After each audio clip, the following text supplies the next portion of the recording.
Alors ça faisait un certain temps avec le chœur classique qu'on voulait faire un concert autour de la musique d'opéra. Et finalement, on a trouvé ce personnage d'Orphée. Orphée, il fait partie des premiers opéras. Et on va raconter l'histoire d'Orphée à travers différents opéras et donc à travers l'histoire de la musique. Alors, l'histoire d'Orphée, Orphée c'est un poète, puis c'est un musicien. Et Orphée, il est très amoureux d'Eurydice. Et Eurydice s'est fait piquer par un serpent, et Eurydice meurt de la piqûre de ce serpent et s'en va aux enfers.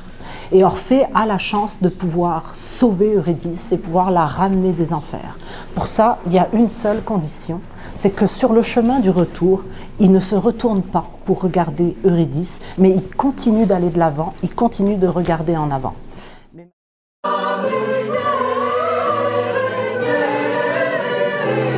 Pour ce concert du chœur classique autour d'Orphée, on a travaillé autour de 4 opéras. Le premier, c'est l'Orfeo de Monteverdi, qui va commencer notre concert. Vous allez entendre aussi l'opéra de Gluck et celui d'Offenbach. On aura quelques intermèdes dans notre opéra et c'est l'opéra de Haydn, l'Orphée de Haydn qui sera là. Donc 4 opéras, 4 compositeurs qui ont travaillé avec ce personnage, qui ont vécu chacun à leur manière aussi l'histoire d'Orphée. Parce que l'Orphée de Monteverdi et l'Orphée d'Offenbach sont dans 2 univers complètement différents.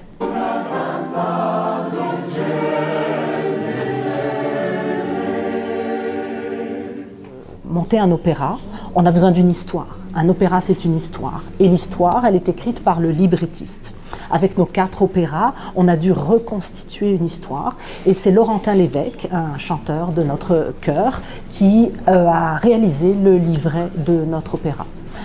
Ça prend également, qui dit opéra, dit mise en scène. Ça prend donc une metteur en scène. Et c'est Carole Mire qui va assurer la mise en scène de notre concert. On aura également, bien sûr, Orphée et Eurydice qui seront présents. Orphée sera interprété par Luc Lalonde et Eurydice par Marie-Claire Pfaffard-Blais. Également, une conteuse sera là, une récitante. Qui viendra tisser un fil rouge entre tous les éléments de cet opéra. Et la conteuse, c'est Manon Saint-Jules qui va venir pour la première fois performer avec nous. Alors voilà, les chanteurs du chœur classique, bien sûr, sont là. Et Frédéric Lacroix sera là au piano. Il amènera son clavecin, il commencera le Monteverdi avec le clavecin. À ce moment-là, le continuo sera également assuré par Anne Contant au violoncelle.